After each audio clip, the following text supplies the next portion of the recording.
What's up, guys? Welcome to Ep.6 of the Blue River Bow Hunting Podcast. I have Antonio Marsh on here with me this week. What's going on, Antonio? Hey, what's going on, buddy? Long time no see, no hear, no nothing, man. I know it. Cool story about me and Antonio's friendship. We actually met on my honeymoon in the Dominican Republic, and we're sitting in a hot tub, and he saw the tattoo I have of a broadhead on my arm, and he says, "You hunt?" Next thing I know, we're beers deep, and all we talk about are whitetails. Yep. Look, and then the wives, they were like, as soon as they saw that connection, they was like, hang it up. That's all they're going to talk about for the rest of the trip is hunting. And that's what we did. Yep. That's pretty cool. But I figured I'd have you on and talk with you a little bit about deer hunting and bow hunting down there in South Carolina. I think it'd be pretty cool. I don't really get to know much about hunting in that area of the country. I'm just kind of used to my Midwest whitetails kind of thing. But Yeah. I want to see, kind of pick your brain a little bit. Yeah. South Carolina, we don't have, the Indiana Bucks, the big 10 and 12 points you guys got running around there. Now we have some big deer. I'm not gonna lie about that. I'm still new. Stuff is still fresh to me. So deer that I have killed, somewhere else they might look at me and be like, hey, dude, I don't know why you shot that, but down here it's kind of like that's what we have. And I think you guys got like some better genetics going on that way because you got a lot of like in Kansas, which been eating all the wheat that's able to just bulk up the bodies and all that stuff. So we Yeah, I kind of think I think agriculture has a lot to do with it. There's a lot of corn-fed deer around here. You don't really have the ag that we have. So when they get big body like that, and then they start growing big racks, and it's just kind of genetics and whatever area you're in is usually good or bad, one of the two. yeah. But how did you get? I know you said that you were fairly new to hunting and bow hunting. How did you get started in hunting? Uh, my wife's supervisor, he was a big time hunter, buck, hogs, you name it. So he just kind of presented it to me one day. Says, "Hey, you ever hunted? Do you want to go hunting with me?" And I'm like, "Look, I got a bow, but this bow was just to like look cool, go out to the archery range, sling a couple arrows down." But he was like, "Nah," he said, "Come on, get yourself get a blind, get you some gear and thermocells and all that stuff." So I was like, "Okay," I said, "I'll try it." So I went out with him a couple of times, and the first couple of times I went, I said, "This is not going to last too long. I'm not doing this. I can't sit in here and just look for animals that come through the woods and see if I can get a good shot and all that good stuff." But the more I got into it and I started understanding the process of hunting and how things operate, it kind of just made more sense. What were your expectations going into like your first hunt? Um, to kill a deer on the Mm-hmm. first one, I'm not going to lie to you, Right. but I learned a lot on that first hunt because especially with the squirrels running around and you just hearing stuff in the woods and just ask yourself every movement, it was like, is that a deer? You look around, I think it's a deer. It's not a deer. It's just a branch falling, a squirrel running around. So that right there brought me to reality real quick that you're not going to come out here every time and kill something every time you go out on a sit. That was Right. just that was all. Did you get to sit by yourself, or were you sitting with him? Oh no, he basically took me out in the middle of the woods with the blind. We popped it up. He took off. He said, "Hey, I'll be back in a couple hours." And that first time out there in the darkness, darkness can play a lot of tricks on you. Oh yeah, definitely. If you're not used to being in the dark by yourself, I'm gonna tell you something. You'll learn how to get some pointers real quick. Oh, absolutely. So, is that thing that just kind of snowballed from there, and you just kept going with him, or did you kind of branch out and do your own thing?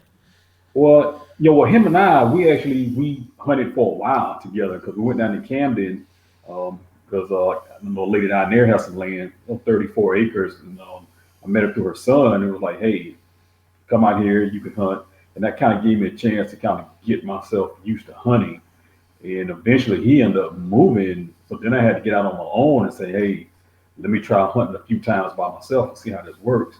So the first one or two times was like, it was still a little skepticism about, hey, I'm out here alone, what do I do?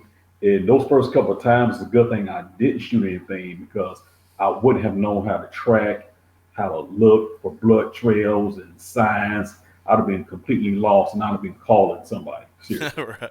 So, like when you're, sharpening your tools as a inexperienced hunter, what did you rely on anything? Like, did you look up like YouTube videos, or did you just kind of just talk to people and kind of go from there? I did a lot of talking, and it wasn't until I got into the hunt club and I met the club manager, Mr. Miller, when I really started picking his brain and really understanding, how this process goes.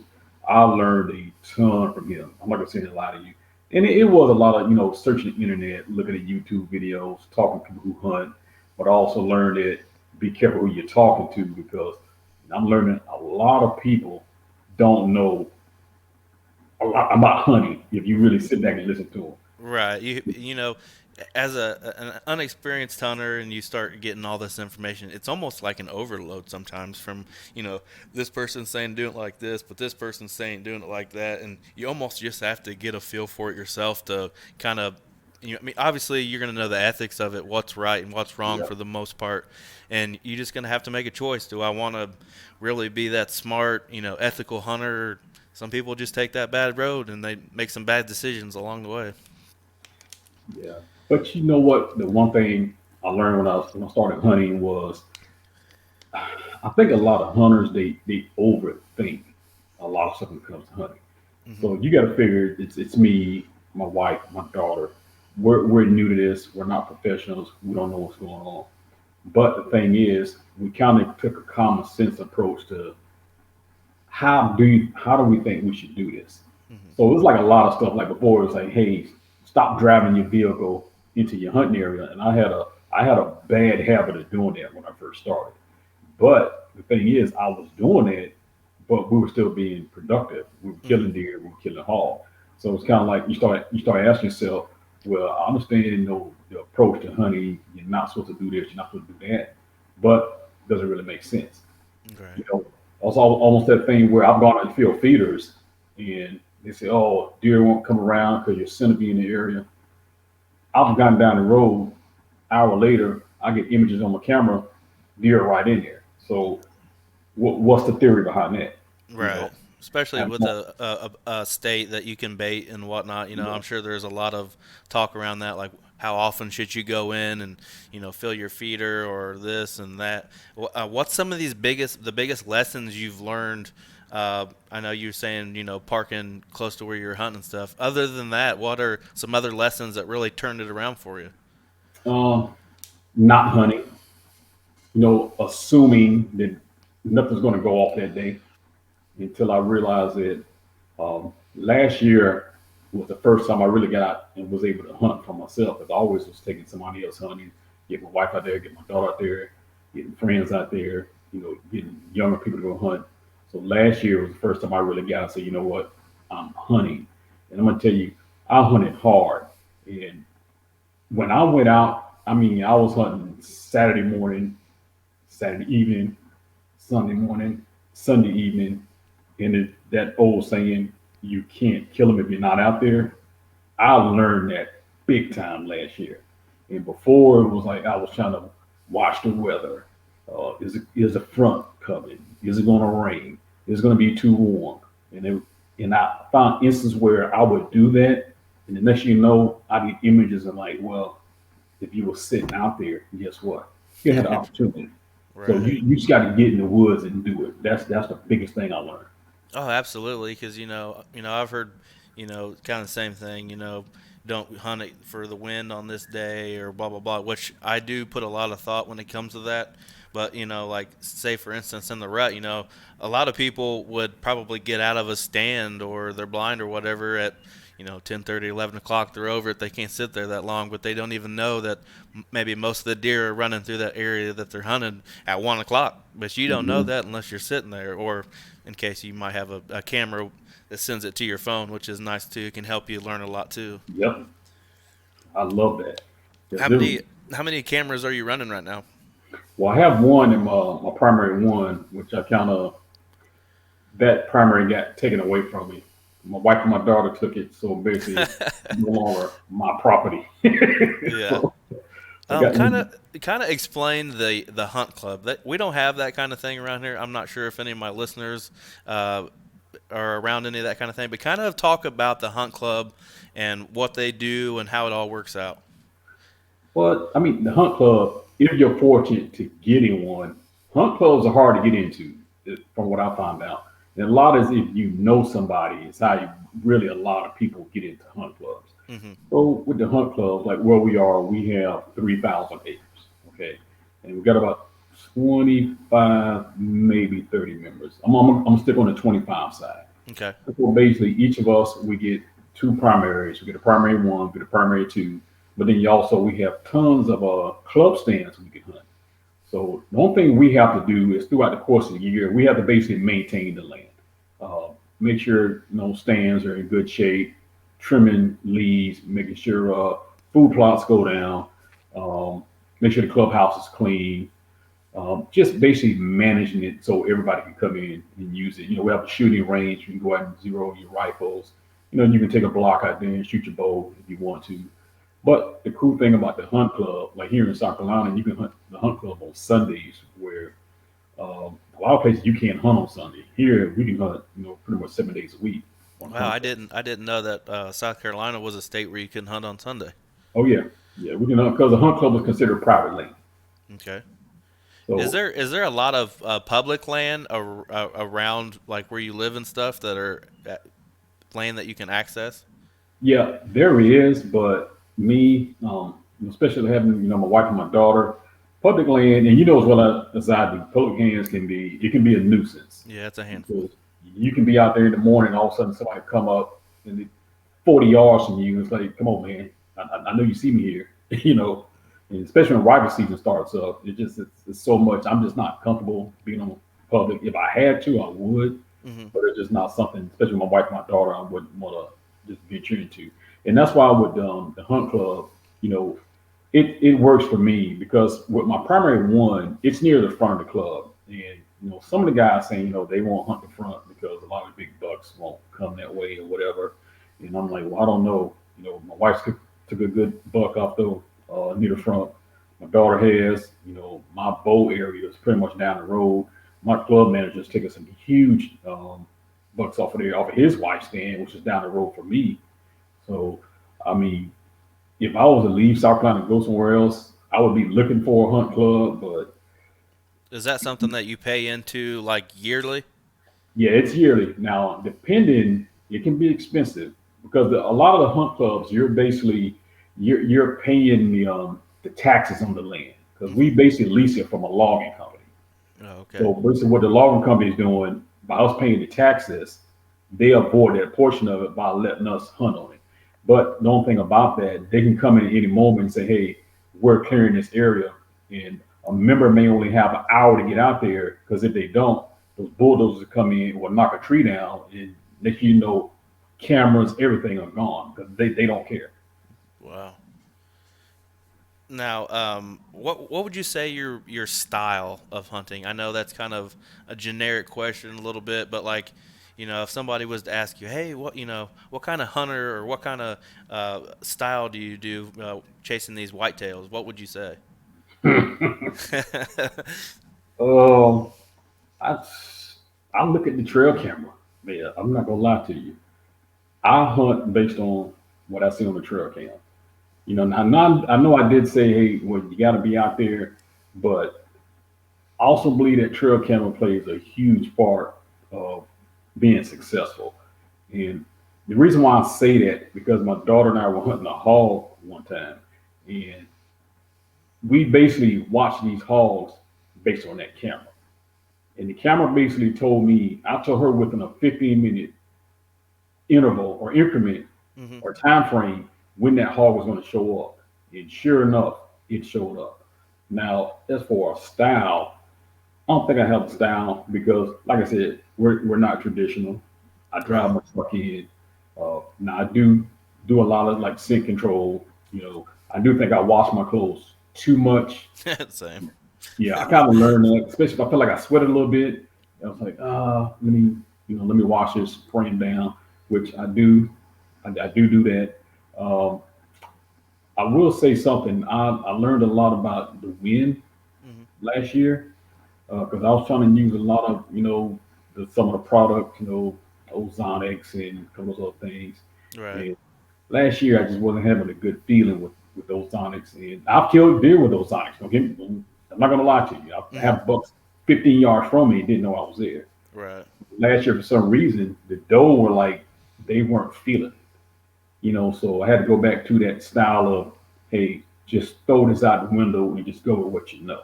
That's kind of how we do it. And when I do that, it seems like that's when we're more successful. That the hunting club thing seems like so cool to me. Like, it just is it everybody just kind of hanging out when they get done hunting, cooking up some food and telling stories. Is that kind of is it kind of like camp a little bit? It is depend on because sometimes I've been out there and nobody's there. But then there's times I'll pull up, there may be 4 or 5 guys, and they're talking about, man, I was getting out the stand, and next you know, the buck was sitting right there looking at me. So everybody starts, telling little stories. But then if somebody pulls up and they're looking like, hey, what you got over there? They, of course, everybody wants to open it up, check it out. So it's a little bit, of a brotherhood, out there. Especially when we have like the work days and everybody's out there, talking about each other. Or they be like, hey, I looked in the book and yeah, I saw that buck you killed. And I don't know about that one. Just giving people a hard time. Right. So it's good to be in the club, I kind didn't of know get if what like after maybe somebody's kill, you got it strung up back out back, and you're cutting it up and drinking beer, that kind of thing. they may because a lot of times when I'm done, I'm trying to get out of there. Get home. Because I've been in there, 5 in the morning, trying to get signed in, get your boots on, get sprayed up. And when I come out, and especially if I'm taking something out of there, a hog or a deer, look, I'll chat with you for a minute, but I'm trying to get up out of here to this process. I ain't got time to sit here and a lot of gas. Do they have like special hunts, like youth hunts or military hunts or anything like that? uh, Not really. A couple of times, I bought a young man in the hunt, which my club manager he's cool about that. When it comes to things like getting kids out there to hunt, getting the wives out to hunt, the daughters out to hunt, he's all for it. I mean, he's even come out like 9, 10 o'clock at night to help us, look for something because he's just really into hunting. It's like that's his thing. Right. And even I've done the same with him. I call him and say, hey, if I know he's hunting, I'll send a message, hey, what's going on? Things looking good? And we're like, yeah, I got a buck. I'm looking for him. And I'm like, well, you know what? Let me go because it's a good time for me to learn how to track at night. Because I'm not a good, I can track in the day pretty good. I'm learning that. But nighttime, I was like, well, this is a good chance for me to get out, go out there at nighttime and say, hey, let me learn some things from him. And then, I have to do it. Right. Yeah. Definitely get you a little bit of experience in there. Just some things that you may not have experienced on your own, or even when you're taking somebody else out. It might be a gut shot or something like that. Maybe you just don't have that experience recognizing that type of blood, or something like that. You can probably learn all kinds of stuff. Yeah, don't bring up a gut shot Oh boy. because I learned that the hard way. Let's hear it. What's your gut shot story? Okay, so I don't know about I might have told you about this, but that have been. Remember, I killed 4 deer last year, Nice, and I nice. was actually taking another buddy of mine out because he had never hunted. So we went out, and it was cold. It was about 27, not Indiana cold, Oh, I love but it. 26 South Carolina degrees. it was 27, so it was cold. So I went out and he stood up because he just got tired of sitting. I was like, hey, it's hunting, man. You gotta brave the elements. So he stood up and he said, and I seen him, he just kind of pointed out the blind. I was like, what? He was like, there's deer coming. I was like, what? So I kind of peeked out and I was like, man, look at this. I said, oh man, I'm gonna get a fifth one. This will be a record for me. So deer comes up and it literally was in the same spot where I killed that first doe last season. Hmm. So I pulled back, form, let the arrow fly. But the crazy thing was when the arrow left my bow, something instinctively told me something ain't right. I don't know what it was. but it hit the deer. The doe went straight up in the air, and I was like, okay, we'll find her. So wait a little bit. I went out there just see if I had blood. As I find the arrow, and I was like, why is the arrow covered in green? I didn't know what that was. Mm-hmm. So I'm like, okay, so that blood, eventually we started tracking. I'm tracking. The blood trail just stopped. So I called up my buddy Steve. I said, hey, can you bring the dog out and help me track it? He said, well, did you find the arrow? I said, yeah, I found the arrow. He said, what arrow look like? I said, it was covered in green. He says, look, I need you to stop and come out of there right now. He said, I need you completely back out. He said, we're looking at about 6 hours or so. He said, you gut shot at that doe. And I was like, gut shot it. He said, yeah. He said, if it's green, you went straight to the gut. He says, what you need to do, give it some time. He said, she'll probably bed down, not too far away, if you haven't bumped her from looking for her. But he says, I'll see when we get out there.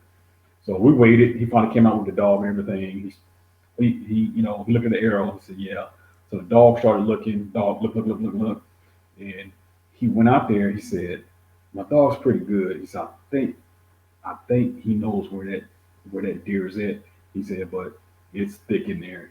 I'm telling you, he said, if you want that deer bad enough, you're going to get in there and get it. He said, because it's so thick, the dog can't even get in there. Oh, Oh gee. my God, you're kidding me. But he told me, he said, don't feel bad. He said, if you've never experienced it, then you don't know. I didn't know what it was. Right. It happens. It happens to the best of us. I've had. Well, I just experienced one last year. I think I was Mhm. filming for my buddy Alan, and he got shot a doe, and it had a little bit of yellow in it. I think he'd been eating some corn or something, but it didn't really. It wasn't really greenish, but you could smell it almost on the arrow, and you could just tell immediately. I was like, you didn't hit any Okay. vitals. There wasn't as much blood as we probably wanted. We backed out. We came back. We never did find that doe. And then about 3 weeks later, I'd seen where some coyotes had got into something, and there was a leg there. So he killed her, but we just didn't actually find her that day, and she probably was bedded up somewhere, and we just didn't see her. But yeah, it happens to the best of us, buddy. I wouldn't dwell your head on it too much. Yeah, it aggravated me. But the thing was, I went down to one of the bow shops where I get a lot of work done on my bow, and I had it on video. I showed the video and everything, and it was like, man, you had even with the gut shot, they said you had a good shot. Hmm. But one of the kids in there, he said, man, he said, but your arrow didn't sound right coming out of there. I said, no, it didn't. So even looking at the video, when we slowed it down, he said, your arrow changed directions 2 times when it left your bow. And I was like, and I thought it was just me. He said, no. He said, were you layered up that morning? I said, yeah. He said, I think something rubbed up against the side of your jacket, and I had a coat on. And he says, I don't think your arrow had time to correct by the time it got there. Hmm. And if I send you that video, you'll see what I'm talking about. Because Just everybody, hit just hit at a bad angle, yeah, and kind of everybody hit who in saw it, sideways a little bit. yeah, it was like it went left, came back right before it hit the deer. And the guy was like, your arrow was doing its best to correct itself. He said it probably your draw when you came back, you probably rubbed up against that sleeve and threw it off. Because even the sound of it, it wasn't like a good crisp how your arrow would leave. It was almost like a small little thump when it left out of there. Yeah, you probably caught your jacket or something, which is a huge challenge. When the weather gets that cold and you're bow hunting, it's a huge challenge. Not only are you sitting there trying to keep your body warm enough not to, go into shock because it's so cold. You're layered up, that kind of thing. I had trouble actually. You can kind of hear it in the video of the buck that I killed from Wisconsin. I had Mhm. gloves on. It was 19 degrees in October, and I'm freezing. So finally, I hate wearing gloves. I mean, I do not wear gloves hardly at all. I mean, it has to be really cold for me to wear gloves. And I was wearing gloves, and when I pulled my bow back on that buck, I accidentally pulled the arrow off of my rest because I wasn't used to pulling my bow back with that glove on, especially it being a big glove like that. And then I Mhm. had to correct myself and pop the arrow back up on the rest, which at that moment I was freaking out because I'd never really done anything like that in a long time. But cold weather bow hunting can be very challenging, which I know in South Carolina you probably don't typically run into that kind of weather, do you? I mean, low 20s is probably about where we'll be at. If we get 25, 30 degrees, that's gold for South Carolina.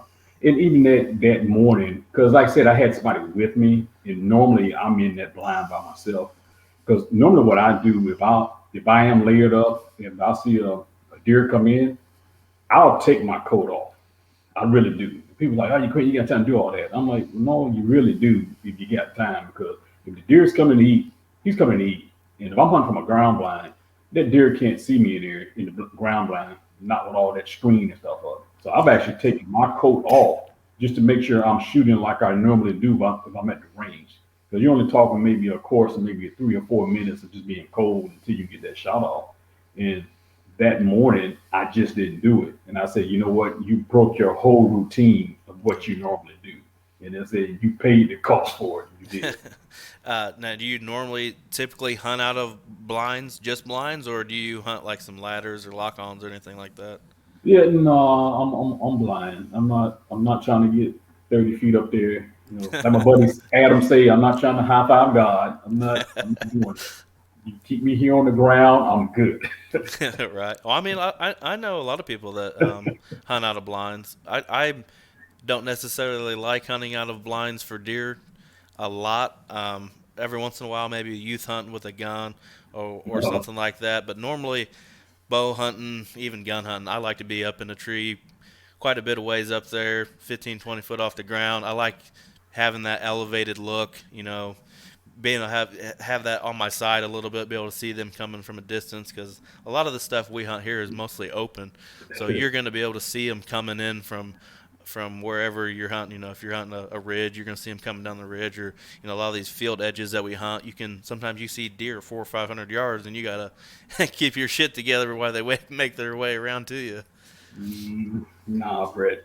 I like being up there, man. I mean, I'd say 25 foot is about the highest I'll go. It's not that I'm afraid of heights. I just uh, don't want to create too much of an angle for a shot. yeah, 18 to 22, 23 feet is about perfect for me. no, I'll be. I'm on the ground. I'm looking at the caterpillars and stuff walking around. Look, the you know, I, doe. you were talking a little bit earlier about hogs. You guys got hogs and turkeys and all that where you're at. Yeah. Uh, for some reason, I haven't seen. Man, I haven't seen a hog in over a year where we are. Ever since we had those real bad floods a couple of years ago, I used to have hogs up front all the time. So I don't know if with the flooding it kind of pushed them to the back or what it did. I saw one last year a couple of times. My wife actually went out to try to shoot it, but for some reason that hog that morning, I don't know if he got smart or what went on. We were sitting there and I saw him all the way down the plot walking in. I said, hey, get ready. That bad boy stopped halfway mid plot and took off in the woods. I don't know if he knew we were sitting there or just didn't see right to him, but I never seen a hog do that. Because normally, if there's corn out there, they're coming in. They don't give a damn what's going on. Right, they're hungry. I don't know what happened. So now you mentioned turkey, right? Yeah. So let me tell you. So the wife, she wanted to turkey hunt for the first time last year. Hmm. So I said, okay, I'll take you out there. So I'm still not good at calling and all that stuff. I'm still trying to figure it out. So I had one of those the trigger finger things I was using, Hmm. and she kind of, what are you doing? What's the pattern to it? And I was like, I don't know. I'm trying. So we got it in the morning, nothing. So finally, I said, I let her use it, and I said, well, she got it and just started just scratching away, scratching away. I was like, look, you got slow. You got to treat it like a woman. Just can't just go rush into it. Be calm, gentle with it. So she whatever. She like you don't like it, you like it, you like it. She just kept doing that. I said, you know what, do what you do. I don't care. So finally, I was like, well, you ready to go? Let's get out of here. So I was like, okay. So we're packing up. We're getting out of the blind. So she looks at me and was like, there's a turkey behind you. And I'm like, yeah, okay, whatever. She said, no, I'm serious. There's a turkey behind you. So me, I was like, well, there's a turkey behind me. Give me my bow. So she hands me my bow. I turn around. There's a turkey, probably 15 yards right behind me, walking through the brush. So I'm like, well, get back in the blind, get back in the blind. So I get back in the blind. So I'm looking. I'm like, I said, that's a hen. She's like, well, so what does that mean? Shoot it. I said, see right there. You cannot shoot a hen. Okay. That's why you got to read the regs and the books and know what you're doing. But it was crazy. We were sitting just playing around with the call. It was freaking hen just come right up behind us. And then you know she was back there. That's interesting. Is there like in South Carolina? Is there a separate season for turkeys, like bow and gun, or is it you just bring whatever you're bringing? Turkeys are, that is March. I think it's the end of March to probably the first week of May. They usually change them by a day or two. So you might get 35, 40 days of turkey. That's it. That's a lot compared to like what we get here in Indiana. We get like 14 days or something. But Yeah. you said that you had your bow with you. A lot of people think that's crazy. I don't personally think that's. I went on a trip last year and took my bow just for turkeys. Some people have hard enough hitting them with a gun, let alone bow. Yeah, that's my goal. I want to get one Me with a too. bow, So then pretty much we get that 35, 40 days. And so that's May. You use Kentucky Derby. My first week is usually the first Saturday. That's usually when turkey season's over with. Hmm. So from there, you can hunt hogs 365 because Oh they're wow, considered I a didn't nuisance know that. animal. So you can hunt them, from 1 January to 31 December because they're just, you figure a female can have what, 4, 5, 6 piglets. I don't know what, 3, 4 times a year, whatever it is. So they just produce so fast, and I didn't Right. I didn't know how much they tear up the ground until I saw them rooting up my primary one that first year. I mean, they go out there and they just destroy land. I've never hog hunted before. We don't have. I mean, we have hogs around here, but it's mostly southern Indiana, and it's not really nothing like that. But that's something I've always wanted to do was was shoot a hog, and it seems like it'd be fun. I've watched a lot of Yeah. videos on it, but have not necessarily got to experience that firsthand. Yeah, you got to do it because, like even my daughter, she said it best. She said you can be sitting there just kind of looking, scanning, and all of a sudden, I mean, when they come in, I mean, they just come in, man. They come in, they just start eating, and that's what I said. That hog that morning, I was like, that's crazy. The corn is there. What stopped it? The Right. first time you experience it, like my dog said it best. She's like, oh God, they just rushed in. You didn't even know they were coming. Now, what's that? Let's transition into that a little bit. What's it like hunting with your daughter and your wife? uh, actually, it's fun because you're learning, they're learning. And like, especially my daughter, if you listen to that one podcast she did, she's not a bug person. So you can be sitting there and all of a sudden it's like you start getting all this rocking and movement in the blind and stand. It's like, what's going on? And there's always it's a bug down there. I'm like, it's hunting, you know. You know, I took them hunting one time, and this is I kid you not. We hunted. I'm frustrated because once again I didn't see anything. But what are they doing? They're over there taking selfies, trying to get the perfect angle for the picture. I'm just like, guys, this hunting. We're not gonna do this. Okay, Right. we're not doing it. All right. They got like my dog. She has to have pink camo. The camo has to be right. It's like even when I go to start spraying the clothes, it's like, well, how much spray you gonna put on it? I'm just like, look, here's the deal. This shampoo you use in the morning when you shower, unscent it, de-scent yourself, get the scent off you. This is the spray we're gonna put on. This ain't tea time. We're not going to parties. We're not going to Victoria's Secrets to pick out stuff. We're going hunting. But girls are a little different. But I will say they get out there. They do it. Now, the only thing my wife will tell you, when it comes to the recovery part, that's not her piece. She'll sit back and observe. She'll let you find a deer for her, but she's not going to get all up in the woods and start looking around. She'll tell you, I don't like snakes. I don't like spiders. I don't like bugs. Get the deer for me, bring it out, let me get a picture, and then go about my business. Now, do you guys process your own deer, or you take it to like a locker or something? Yeah, I'm not that advanced yet, Brett. I'm You'll trying get to get there. You'll get there. You'll have fun with it. You guys that have a little assembly line in the garage. Somebody's cutting up, somebody's washing, somebody's wrapping meat, that kind of thing. That's fun. Uh, we yeah. did that for a long time. Sometimes you get maybe in a time pinch or something. And I'll take a deer to the local locker here. But if I have time to do it, most of the time we're doing it ourselves. We make our own jerky, sausage, that kind of thing. That's just something that you'll learn over time. You might say, "Man, this would be real good. Make some breakfast sausage. Make some biscuits and gravy." And then you make it, and you're like, "Okay, we're gonna make a lot of this now." Yeah, I don't know. Now I will go back to now, my wife and my daughter. I will say it's good to see them being productive. Now that I do enjoy, especially when my daughter, she got that deer last year. That was like that was like one of the highlights because the thing is, you got your little man, and I'm telling you, the first time he takes a deer down, dude, nobody's going to be able to tell you nothing. Okay, I promise you. I bet. I'm excited for that day. Finally take my boy out. He'll be 5 this year, so I'm gonna give him at least another year before I really get him started and doing stuff. I still think I have to see that a little bit of a maturity there. I know I'm not trying to be mean. I just want him to be Yeah. mentally prepared for the situation. I still want to have fun with him when it comes to hunting. I Hmm. would like to get him maybe doing a little squirrel hunting and stuff like that, or maybe take him while I'm squirrel hunting, or do some small game with him or something.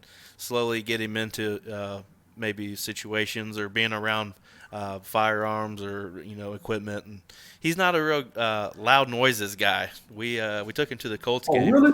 for the first time Sunday, and he don't like loud noises. Like I haven't really shot guns here at the house, but he does like watch me shoot my bow. But like Mm. just all the fans at the stadium, he wasn't a fan. He didn't really want to be around that situation. And we've taken him to like the racetrack and stuff like that before, and he's just not a loud noises guy. I mean, I hope he gets into hunting one day, but I'm definitely gonna take a slow approach to it because I want him to Yeah. enjoy it. Enjoy it. Yeah, and that's a smart thing, because a lot of people, I don't know if you listen to like Amy Hall, her podcast, and she talked about how don't press kids into it because it's like either they're going to do it or they're not going to do it. Right. And the worst thing you can do is make a child do something they don't want to do because they're doing like, hey, I'm just doing it because dad wants me to, and they're not enjoying it. Right. You know. That's kind of what I was thinking. My dad took me when I was younger, and at the time I was 12 or 13 years old, and wasn't really my thing. And he took me and I played Game Boy while he's sitting there deer hunting. And just wasn't into that kind of thing. And then, but it only takes that one time. It takes you that one time, that great hunt that they get to be a part of, and you're hooked. I mean, when you're hooked, it's like a drug or something. You got to have that.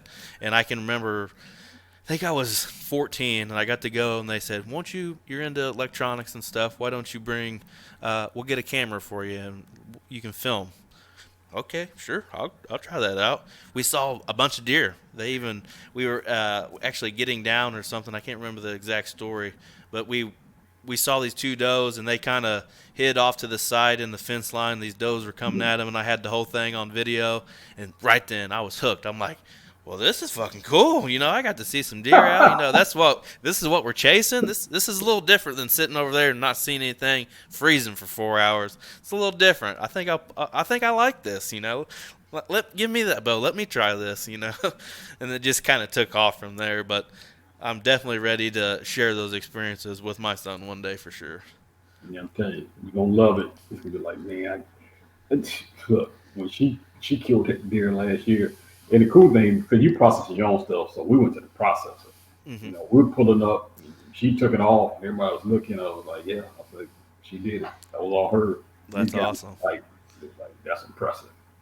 Did, But it's was like, she was she upset the first time she killed something? Was she like emotional? no, no, mm-mm, mm-mm, Didn't show those feelings whatsoever. no. That little girl, no. Stone That cold. Yeah, the first hog she took down, it was like nighttime. And she was like, she said, Dad, if I think I can make it out, can I take a shot? I was like, yeah, do what you do. So of course, I mean, she got him down. We had to go find it. Of course, the miller had to come help us again. got it down. But when she found it, it was like ecstatic. I was kind of wondering would it be that, oh my God, I just killed an animal and the boohoo tears. She was like, nah, when we get to the processor, can I pick out, maple sausage and, bacon and links and all that stuff? And I was like, do what you do, man. It's yours. Just take it back to school. Knock yourself out. That's awesome. Does she have any like any friends at school that hunt too? No. Mm-mm. No. She was like a rare breed down in college. When they come out the door, and she said, I would tell you, she said, Dad, I would pull meat and stuff out, and I'd tell them, hey, it's a hog I killed. Either you eat it or you're not. If you don't like it, it's just more for me. Yeah, I mean, I don't blame her whatsoever.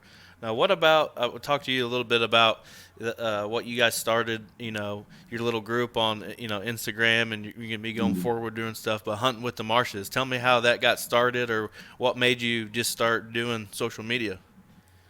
I'm gonna tell you, buddy of mine, Corey Parker. When we first started hunting, and he was just telling me, he said, "Look, you know, I know people that hunt, especially African Americans that hunt."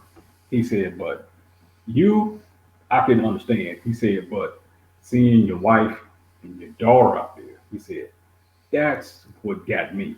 He said, "If I was you," he said, "I would like just start a social media page." He said, "Do like Instagram or something. You just put your pictures and stuff out there so people can see it." And I was kind of like, oh, okay, I'm not the big social media person. I don't Facebook and all that. So I told my daughter about it. So I had to get some classes on how to start Instagram and upload pictures and how to do all this crazy stuff and hashtagging. So once I talked to her, she was like, Dad, this is how you do it. You upload a picture, you can hashtag, bear archery or arrows or deer, hashtag hogs. So once I did that, then slowly, people just started following the page. I was like, when I had my first follower, I was like, man, we got like 6 followers. You couldn't. I was like, you couldn't tell me nothing, man.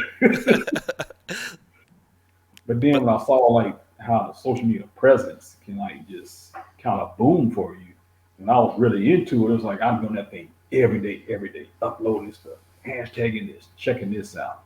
And I was like, man, this social media can really be like an excellent tool for you. And also helped us learn a lot of stuff too, because we'd throw a picture up and then somebody would come back and say, hey, that's cool. What'd you use? Or have you tried this? Have you tried doing that?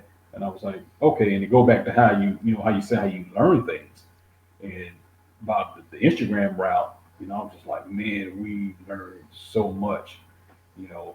Hopefully I can get back on there because I've been off for a while. We had a bunch of personal stuff going on, trying to get hmm to the house and everything. I didn't have time to be worried about Instagram, social media, or anything. yeah, but you got a big following on there, and I'm sure they'll understand that. Life happens and everything, but there is very a lot of negatives for social media in a lot of people's Yeah, eyes, but there are a lot of positives. I've met some really cool people on yeah, social media that are longtime friends now. Uh, I met Brian from Buck Tags Unlimited, and okay, he shot a monster down in Kentucky. We had him on, and now we text daily about hunting and this going on and this going on, and I've met other people through the NASCAR community on mhm, Twitter, and met some of them people at the races, and it's a lot of those people can warm up to you just like treat you just like their family. They would do anything for you. But there is also a lot of people on there that probably don't need social media either. yeah. I had a couple came up my daughter one time, and I really didn't have to do anything because somebody alerted me to it, and I was like, what? So when I went in and took a look, before I even could get in there, it was like, I mean, my followers came in like freaking sharks and was like, don't worry about it. We got it. We'll take care of it. I That's was like, awesome. okay, cool. I'm gonna stand back. But you got those people who jump out there and want to, oh, you're killing an innocent animal and all Oh that stuff. yeah. Okay, great. Thanks. You do what you do. You go Well, to the bookstore, get your stuff. I go ahead and get mine. You well, know. just like you were talking, you said that the genetics and the deer just don't get that big, and you're part of the state or you're part of the country, and some people would buck shame you for killing a small six or something like that, and I try not to do that. I want you to get as much satisfaction out of that hunt as humanly possible. Mhm. If I'm sitting there in camo and I kill a deer and have fun, and you sit there in a Carhartt vest or something, and you kill a deer, as long as you're having fun, I don't care how you do it. The Indians did it with naked with the leaf over them. Mhm. Everybody Yep. does it their own way. As long as you're having fun with it, that's what I encourage when it comes to the outdoors. I don't see it as Antonio shot a small deer. I look at it as Antonio shot this deer. He's ecstatic. He's on the phone with me. He's calling all of his buddies. We're all having a good time now. Like, it's just fun. And people need to keep the fun in it and not let certain things ruin it. Like shooting, got to shoot 150s all the time or whatever. Yeah. You think when I first started, like the first deer I shot, and actually I didn't realize I was culling the deer. And I learned actually I culled two different deer, and learning about the genetics of the antlers and all that stuff. And that was kind of told us like, yeah, you probably should have got him out of there. Somebody else sent me one. I think it was Adam. Adam Bryant sent me one, and that deer, his antlers they're horrible. And I didn't realize how easy those genes could pass down to another deer if that rack is jacked up like it is. Right. I didn't know that.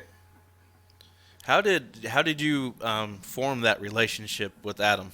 I've listened to all the podcasts that you send me, and it's really cool that he has you on there all the time. How did that relationship form? Okay, so I'm gonna tell you how it happened through social media. I had saw Adam's page one time before, kind of looked at it, but I still knew, didn't really pay attention to it. So we know the same person, but we didn't know each other. Hmm. So one day we go out to dinner every Thursday, and he was like, "Hey man," I said, "I need to get you in touch, with my buddy Adam." And I was like, "Okay." So he said it. Then when I went back and I saw the page, I was like, "Wait a minute, I've seen this guy's page before." And on his side, same thing. He was like, "Yeah, I saw your page." So what happened was the same night we had dinner, he contacted him and says, "Hey, contact him. You might want to get him on your podcast and interview him." So I think the same evening he shot me a message and was like, "Hey, I went through your page. We need to get together." So he shot me an invite. We got together that evening. Matter of fact, me, him, my wife, we sat down and talked.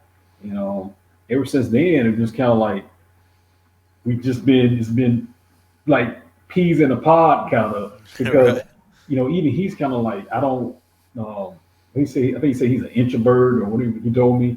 He was Right. like, I don't associate with a lot of people. He said, but there's few people who I meet, and it's kind of like, in the same way for him, I was like, I don't associate with a lot of people. And it was like, once you make a connection, it was like, okay, this dude's pretty cool. We got the same like, see, just like us in the Dominican. You're right. And then we In the went to Dominican. Vegas, which we did it again. And then went to Vegas, and Had a probably blast. probably went to jail for some stuff we did. But hey, we made it. Hey, we can't be telling all of our secrets here, all right? It's But yeah, just like we were talking about, man. You can just meet people and it just hit it right off. You made deer hunt in South Carolina, and it'd be a totally different thing than me deer hunting here in Indiana. But the way we connect through just being hunters in general, outdoorsmen, we hit it right off. And the ladies wouldn't. They just left us alone. Yeah, they're just gonna talk about hunting the yeah, rest of the day. they Just let them did. do their thing. Because I was talking to somebody else about you, and they said, "How did you meet this guy?" I said, "I met him in the Dominican. He was on honeymoon." Hey, and I'm gonna tell you a funny story, man, because I don't know if you remember, you and Joyce were down in the pool, kind of, what's it, wrestling. Oh yeah, So something everybody, like it. so everybody was taking wagers on like who was going to get who. So I was like, I got my money on my man. I said, he's gonna take it down. He's gonna Navy SEAL her and put her under the water. So I'm just kind of like, man, you almost let me down there a couple of times, man. I almost lost some bets. That's funny. We need to do that Dominican trip again. That was a blast. Hey, we got to. And by the way, happy anniversary, because I know what's coming up. Yes, sir. Thank you. It's October 6th, so it's coming See, up. that's what I remember. I'm like, October, I cannot get you guys' anniversary because it was in the Dominican. Right. A lot of people, all of my buddies, why'd you get married on October 6th? That's better than November 6th. And we wanted a fall wedding and all that, but Yeah. It was really cool to meet you guys down there. That was really cool how that all expired. And then, next thing you know, we're going to Vegas to do it all again. We had fun and riding in the limo and everything. That was awesome. Oh man. Well, that was a rough morning trying to get back to that airport. I guarantee it. I guarantee it. Your wife's family that was there, old girl, she had a rough time with the old jungle juice. Oh man, this is one. Now I look at my man. I said, "No, tell me you got to hold her hair up, man." That's awesome. Well, one thing that I discovered, and I had no idea about this for ever since I've been into hunting, it's not something I've ever ran across. But here recently, I've seen a lot of on social media, a lot of the deer hunters down in the south that hunt deer with dogs, like they run them. Is that a big thing where you're from? Yeah, it's a lot of guys do it. I personally, I wouldn't do it. I mean, the each his own.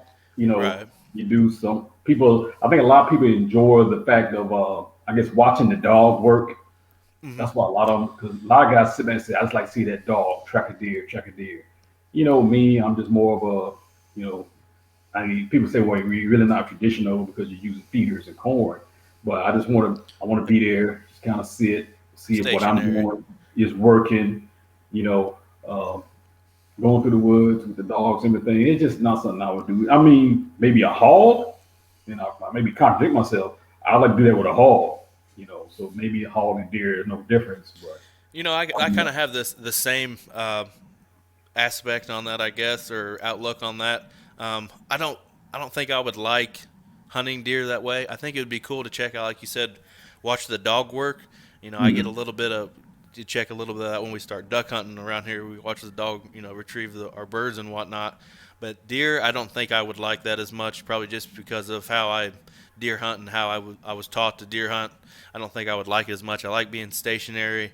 I like putting all the work in to put Yeah, myself in a precise location because and then it pays off for you later on when you are able to harvest that nice buck or yeah, does or whatever it is that you're after, and it feels more like an accomplishment to me.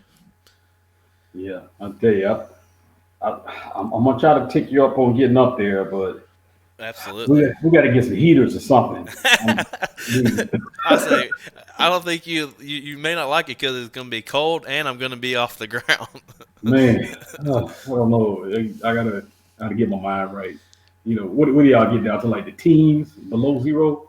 No, not real. I don't think I've ever hunted deer below zero. I've hunted waterfowl below zero. But late shotgun, early muzzleloader, you're looking in the high teens, low 20s, even for a high sometimes. Which that Mhm. can be rough. That's tough on anybody. I don't care what kind of equipment that you have. Hunting clothes, heaters. I mean, you could probably survive that in like a big box blind, or maybe even a blind with a heater. But like I said, I like that advantage of being in the air, and you ain't gonna last too long with wind chills. In the teens, I don't care what you got on, you're gonna get cold. Face, your hands, And with us filming, our batteries don't last as long when it's that cold. We actually stick hot hands in the bag where our extra batteries are just in case the other one dies, and then something comes in and then we ain't got what we want on film, which would suck. We got to figure something out, Brett. We'll get it figured out one of these days. And Yeah. I appreciate you coming on with me and talking for a little bit. Maybe when the one season gets going a little bit, we'll have you back on and hear about your season, how it's going, and everything. Well, you're already hunting, right? Yeah, we've been hunting since You got August August something. 15th. Wow. So how's it going? You killed anything yet? No, see, Brett, here's the deal. That 15 August date they put out there, I don't know why they even do that in South Carolina because it's still 100 freaking degrees Yeah, I'm outside. not hunting in 100-degree weather. Okay, I'm not trying to get blind, climber, or nothing that bad. So the thing is, if you're hunting out there and there's a 90 plus 100 degrees and you shoot something, you better be finding it immediately. All right. Oh, absolutely. You'd be throwing some ice in his chest on the way to the locker. You can't. I mean, I can't do it. I did it with my daughter one year. We hog hunted, and literally it was 90. It was 90 something when we got out the car, and I sat Wow. there and I sweated my butt off. She dropped that hog. I said, "Listen, We get him down. We get him on the back of the truck. I'm gonna get a couple bags of ice, put it over him, get to the processor. I said, let's go.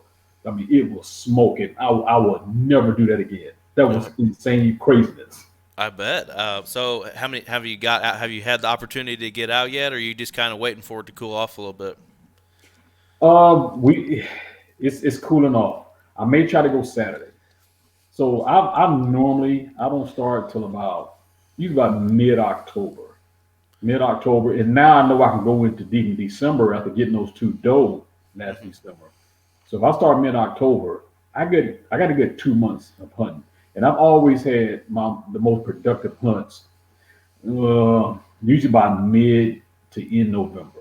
Yeah, absolutely. That's usually how it goes around here for the most part. We like getting out early, which our season doesn't open until October 1st. Mhm. And it's usually in the 70s somewhere. Sometimes we can get lucky with some cold fronts. Actually, this weekend we have the youth hunt in Indiana, and we're looking at low 70s for a high, low in the 50s already. A nice little front that's coming through this week with some rain, cooling things off quite a bit. So I'm thinking we're gonna be able to see some deer this weekend. Actually, my cameras were going crazy earlier when I was getting all this stuff set up. I had some does moving through, but I haven't had a buck on camera. Actually, I take that back. I had one on camera a couple nights ago. He's Okay. not one of my shooters, but definitely getting some deer movement in the evenings and mornings here a little bit. Not as much as we had. I'd say 2 to 3 weeks ago, we had a lot of buck activity on several of our properties, and everything's kind of slowed up a little bit. But I think with this front moving in, we're going to get some movement this weekend, and hopefully we can get one down with the little man next door. I take my one of my neighbor's boys out, and he takes Okay. one of his other boys out, and we all kind of just go for the weekend. It's not too far from where we live, so we can always go get it done, come back, and throw that deer up and watch some college football and hang out. Yeah. I think we got 55s coming up here this Ooh, week. nice. So Saturday morning, I'm really thinking about getting out there. I've been hitting the range because I'm gonna tell you, I hadn't been to the range and I don't know when. So I'm gonna try to get some shots. I went out there, was it last Thursday or Friday? I put a group down. I was like, so fortunately, my second group, I was a little bit tighter. My third one, I was a little tighter. I was like, okay, I feel a little better. But I was like, that first one, I was like, I'm not going to even dare show anybody that damn picture.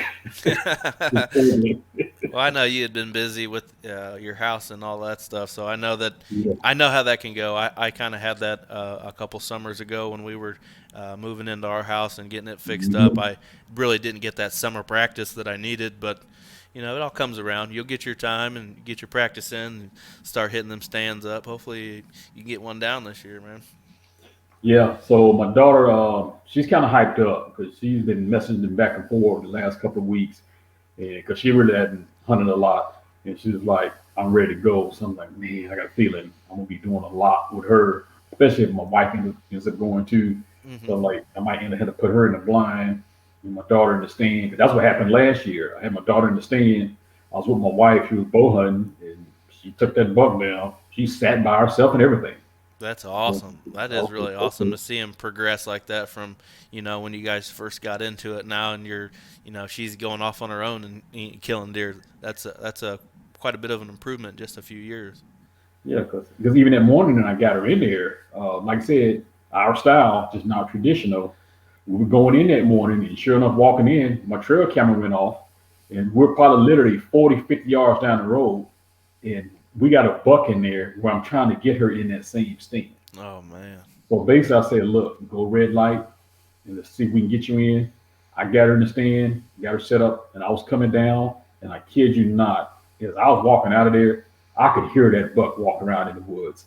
And right then, I said, you know what? Anybody else tell you, oh, that buck's never going to come back, but get away from being traditional. You know, if the buck's gonna come back, he's gonna come back. If he's gonna eat, he's gonna eat. You know, so stop playing the well, let me end the hunt and get up out of here because I just do the whole hunt. You don't know what's gonna happen. Another buck could be coming, a half a mile down the doggone road coming that way. So, just get out and hunt. Right. What are you running in those feeders? Just straight corn? Yeah, just corn.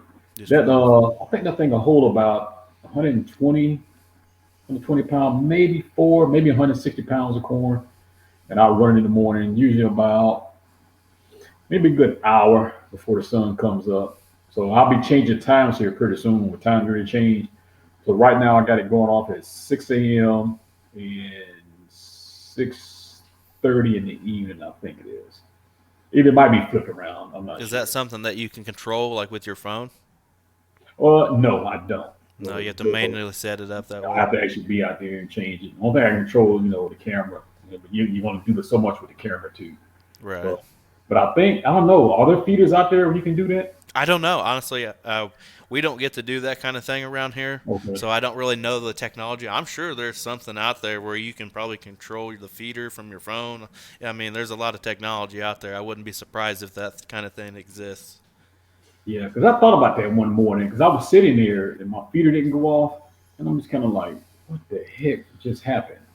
But of course, once it got light after my hunt was over, I went up there for some reason, and I kid you not, I had just put, I think like 80 pounds of corn in that feeder.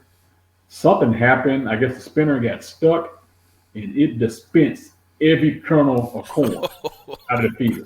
Because when I was sitting in the stand, I looked down. I was like, man, I said that ground sure is yellow. What is going on? So what happened was, I think the feeder went off. You could just probably hear it spinning because with the corn in it, you could hear it coming out. Right. I got that morning, went out there and I looked through the scope and I said, man, I know that's not corn. Sure enough, I went out there. Every single kernel of corn dispensed, all 80 pounds. Wow. Now, you said you were changing the times. Is that because you're going to be hunting and you want them to focus on that area at certain times? Is that how that works? Yeah, because with the time getting ready to change, normally the way I have my feeder set up, uh, I had to go off at dark. Well, excuse me, well, early in the morning before the sun comes up. So Mm-hmm. usually about 6, I think it'll go off. And then when the time changes, I might have to change it to about maybe 6:30 or so. It all depends. You just have to kind of judge it because I like to be. There's two things I like to do. I either like to be in my blind when the feeder goes off, or I like to be standing on the edge of the road when it goes off. Mm-hmm. So that way, it kind of gives you like a little bit of cover coming in. A lot of times, the deer hit a feeder, they're not coming in. Now, eventually, once it settles down, they'll come in. But also, it gives them that thing of say, hey, something kind of startled me. What is it? So, is it the feeder? Is it me? They don't know. It's just one of them little things, little tricks Right. I can kind of use. Whether it works, it probably doesn't. I don't know. Not just something I do. Is that in that? Have you? I've heard stories about like people hunting in Texas and stuff like that, where like when the feeders go off, like deer just come out of nowhere, and hit your feeder because they can hear it. Maybe they're bedded close where they can hear it go off. Is that any kind of? Have you experienced anything like that? I haven't seen deer do it, but hogs, let me tell you something. I've had that feeder go off, and if they're close by, you give them about 10 minutes, and they're coming. Matter of fact, I've been walking up to a feeder one time. They go, cause you ever seen that hog wild that they made? It smells like Yeah. Kool-Aid and berries. Hmm. My daughter was hunting that day. I said, I'm gonna go out. I'm gonna sling a couple hog wild, just out on the plot until I get that Hmm. smell in the air. By the time I walked her to a feeder, this hog came out of the edge of the bushes and looked me dead in the face. Oh wow. I'm gonna have And to I was, make a trip to South Carolina. I'm gonna smack one of these hogs with my bow. come on, man, let's Hey, do don't it. tempt me with a good time, buddy. I'll do it. I'll do it. Now, if I can just get the damn hogs to come in, but I can always talk to somebody in the club and say, hey, what stand are the hogs are on, and they'll tell you because the guys in my club they hate hogs. They can't stand them. Oh, we're gonna have to get on this. We're gonna have to make plans for this. You Yeah, said you can like hunt them year round. year round. Ooh, well, we might have to make after this show's over. We might have to make some plans. Old Brett might be coming to South Carolina and smack some You know what to hogs. do it. That'd be awesome. 365. You can hunt them all year. That's awesome. Wonder what out of state tag goes for something like that. Uh, you don't need tags for hogs. I don't think. Oh, really? Well, No. now we're definitely talking because the wife's sister lives in South Carolina now, doing her residency for become a doctor. And she's can't remember exactly the town, so I don't want to get it wrong. But It's just going to be probably it's in the state, so we'll say that. And I might be able to say, hey, you go visit your sister. I'm gonna go smack some hogs. Hey, my memory might be bad, but I don't ever remember putting a tag on a hog. I know I haven't. The only tag I put on it is at the processor saying, "Hey, I want maple sausage, uh, pork chops." That's awesome. Yeah, there's all you gotta do is get a license. In South Carolina, out of state, it isn't. It's not too bad like some states. Right. I But know. Man, some states are terrible with that. I don't understand. You'd think that they would want the revenue, or maybe they just know that people are going to pay that because they want to come there. Like, I yeah, know to go shoot deer in Illinois is just unbelievable. It's $500 to $700 depending on what you want to shoot. I know, like, Indiana is like in the 150 range, I believe. hmm And then like Kentucky, where I want to go down and bow hunt down there, it's like 330 for a boat out of state bow tag. You think no. they would come down on that price a little bit, but people pay it, so maybe they're on to something, I guess. Now we'll get you in a hog hunt. Like I said, I gotta do is just talk to the guy and say, hey, what stand the hogs on? And they'll tell you, they don't go to 14. And probably just run a feeder out there for like I think I take a personal feeder out there running for like 3 days or so. And they'll man Oh, spank one we're on five to on something track. now. And Well, they're everywhere. tell everybody where they can find you at on social media. Okay, we're on Instagram. Like we don't have Facebook, go to Instagram. It's Hunting with the Marshes, all one word, Hunting with the Marshes. You look on, check it out. I'm sorry because I don't have any current pictures on there, but give Yeah, me a but you'll be few. getting out in the stand here soon, and you'll have Yeah, plenty of pictures, I'm sure.